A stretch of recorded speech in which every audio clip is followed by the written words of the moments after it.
Hi everyone, it's QuickyBaby and welcome back to World of Tanks, and today I've got another preview for you of an upcoming vehicle. This time it's going to be the Tier 9 Ranked Battles reward. It is the Kampfpanzer 50T. So as you can clearly see by the images that Wargaming have provided me, this vehicle is very much in development, and this is by no means a finished model. And when I show you all of the statistics of this vehicle, keep in mind that they are preliminary, the vehicle's on the super test, and everything is subject to change. Nevertheless, this video will give us a real good idea of what Wargaming have planned for the Ranked Battles reward vehicle. Considering the amount of effort you have to put in, I think there's going to be a lot of people who are very interested in this one. So as I did yesterday with the AE Phase 1 preview, the Tier 9 reward for the Front Lines game mode, I've taken the Kampfpanzer's 50T stats and compared them to the Leopard prototype and the T55A. And as this vehicle isn't on TanksGG, I had to offload it into an Excel spreadsheet. So let's see how all three of these Tier 9 German medium tanks stack up. Alright, so immediately they all have 105mm caliber guns, but also all 105mm caliber guns are not equal by the looks of it. The Leopard prototype has 420 alpha damage, while the Kampfpanzer has 320, a lot like the T55A. Now when you look at the high explosive damage, it's 420 for the Kampfpanzer and the T55A, while the Leopard has a whopping 510. Now when we look at the penetration of this new vehicle, it's 268. That's great, by no means poor. But of course, now that the Leopard prototype has been buffed with the Leopard 1, 278 looks just that little bit more appealing. But one thing's for certain, it smashes the other Tier 9 reward German medium tank, the T55A.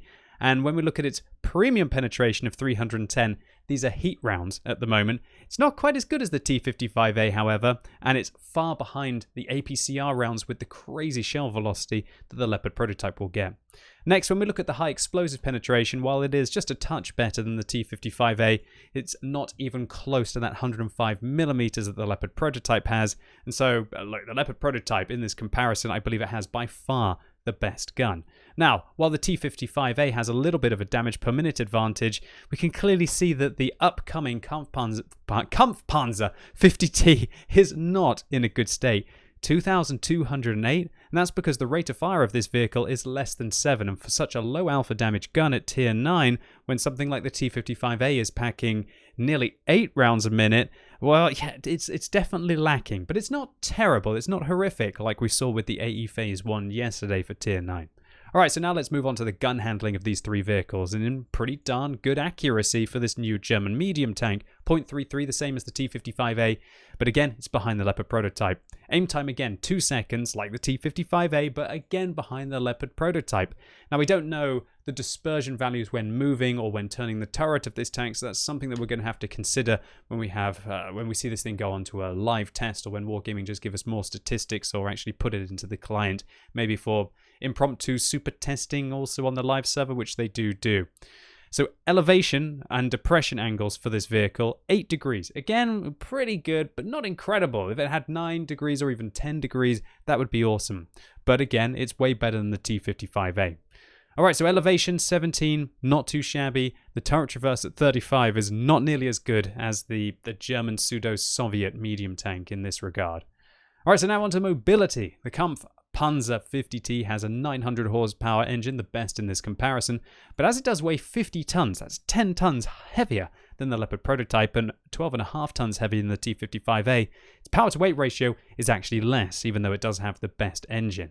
Alright, so now onto mobility. Well, with regards to the top speed limit of the tank, 60 kilometers an hour. That is great for a medium tank. Of course, it's not quite as good as the Leopard prototype's 65, but it's way better than the T55A's 50 kilometers an hour. All three of these vehicles go backwards at 20, but when we look at the hull traverse of the tank, it is 38. And when we combine that with the power to weight ratio, I expect this thing's going to turn a bit more like an E50 than it is going to turn like a Leopard prototype, or even not even close to a T55A. Okay, so now on to armor. And this is what might surprise you about the Kampfpanzer 50T. And this is where any of you who saw that this tank weighs so much more, 10 tons more than the Leopard prototype, might be seeing where that extra weight has gone in. And that is in the armor. This thing has 120 millimeters of frontal hull armor, which kind of makes it more like a heavy tank than a medium tank.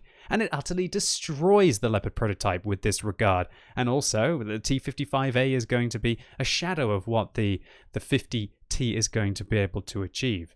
However, the side armor on this vehicle, on the other hand, at 40 millimeters means that it's going to get overmatched by 120 millimeter caliber guns, of which there are a lot of them, right from tier 6 or tier 7 plus that this vehicle will be meeting. IS will overmatch you. IS-3 will overmatch you. Some large caliber tank destroyer guns are going to overmatch you, and there are quite a few tier 10 medium tanks even, like the Object 430U or the 121, let alone all of the heavy tanks and most of the tank destroyers that are going to be able to overmatch your side armor if you do expose it. Unlike the T55A, which is a great side scraper at 80 millimeters.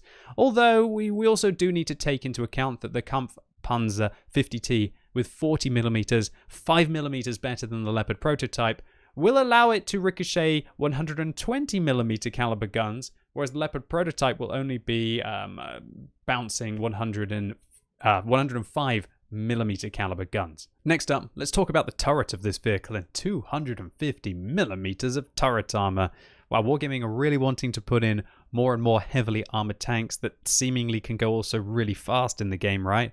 This thing is going to have very impressive frontal, turret and hull armor, even better than the T55A, and 250 just absolutely destroys the Leopard prototype. But again, as soon as you expose the side of the turret with 40 millimeters, this is going to be a very frontal, centric, orientated tank. You are not going to want to even turn the tank to the slightest to your opponents. And that's going to be incredibly frustrating for when you're having to get engaged by multiple opponents that are at different angles to you. They're easily going to go through your side armor, even though your frontal protection is absolutely awesome. But at least, unlike the Leopard prototype, it will give this tank the capability to be able to engage frontally against its opponents, especially its lower tiered opponents.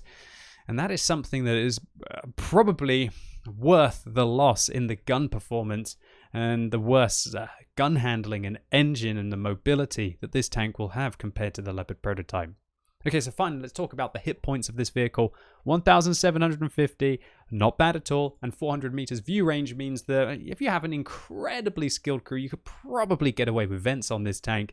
But I'd probably be inclined to use coated optics. But considering that this vehicle is more heavily armored, maybe you'll want to be fighting up close and personal, and vents might give you the edge in those close quarters combat. So a lot of you, after watching yesterday's video, might be thinking, wow, does the Kampfpanzer 50T get some kind of special trait like the AE Phase 1?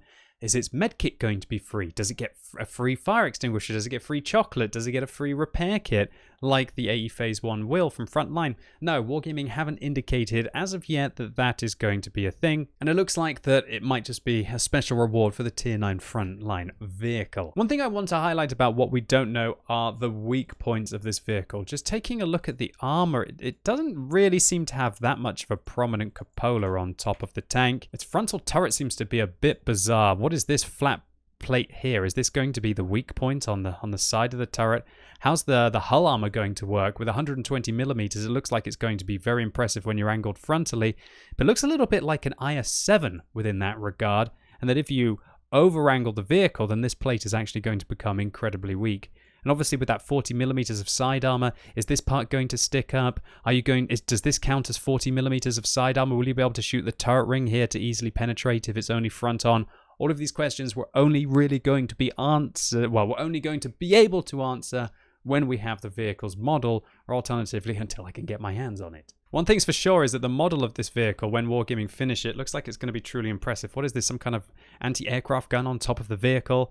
That's going to be an easy one to hit. I guess with the 8 degrees of gun depression that this vehicle has, you're probably not going to be able to see it when it's on a ridge line, but if you're above it, that's probably going to be an easy high explosive penetration, right? Undoubtedly, the images show that it's early days for this tank, but when I take a look at the statistics, I think it's pretty much there. I don't feel that Wargaming can buff too much about the vehicle because, let's be honest, this is a heavily armored vehicle that has an impressive gun, not an incredible gun by any means, but that decent penetration compared to the T55A means that you're not going to have to dab the 2 key nearly as much. And when you've got decent gun handling, decent mobility, able to go at 60 kilometers an hour with an 18 power to weight ratio, with 120 millimeters of frontal hull armor and 250 millimeters of turret armor, with no view range weakness, so you're still going to be able to spot your opponents at long range. It's looking like it's going to be a pretty powerful tank, but I don't know. When I take a look at the Leopard prototype as well, and I think about playing that, I guess what it comes down to with this tank, and what the Leopard prototype and the Leopard might still show, is that you can invest all of these statistics in mobility, you can invest all of these statistics in the firepower of the tank and the gun handling of the tank, but unless you have enough armor to be able to absorb some punishment from those lower tier tanks, the vehicles like the T-55A or the E-50 can just brush aside and lose no hit points to, while still ripping them apart with a decent damage per minute. It's just, you need to have at least some armor, I feel, in World of Tanks, unless you have an overwhelming advantage at long range, or you're packing an autoloader. And so maybe the Kampfpanzer 50T, with its impressive armor statistics frontally, will become a new fan favorite for all of you ranked players out there. So next you might be asking, how exactly can you get your hands on the Kampfpanzer 50T? Well, it is the annual reward for Wargaming's Ranked Battles mode. Now, to be able to get the tier 9 vehicle, you have to either get the advanced reward or you have to get the maximum reward. Now, if you haven't already participated inside the Ranked Battles game mode, I don't think you're going to be able to get the maximum reward. Actually, it's impossible for you to get the maximum reward, because to be able to get the maximum reward, you have to get 15 ranked tokens, and you can get 5 in each of Wargaming's 3 Ranked Battles events. And you get the tokens by finishing each of the 4 divisions, and then if you finish gold, you get an extra point. So in theory, even if you missed the first episode of the Ranked Battles, there are still 2 more to go, of which you can get 5 tokens in each. And so you could get the advanced reward and still get the Kampfpanzer 50T. But to be able to do that, you're going to have to complete all 4 of the divisions and also finish gold as well, which is not going to be an easy task. On the other hand, if you did participate in the first episode, and let's say you've completed a couple of the divisions, then it's very much possible for you to be able to get that advanced reward and get the 10 ranked tokens to be able to unlock the tank. You're just going to have to manage to do all 4 of the divisions and don't even have to finish gold in the next 2 seasons of the Ranked Battles game mode. So how much time does all of this take? Well, to be able to get through the 4 divisions of Ranked Battles, I think it probably took me about 20 hours over the 2 or 3 weeks that the event was open. And so this tank is going to be about 60 hours of gameplay.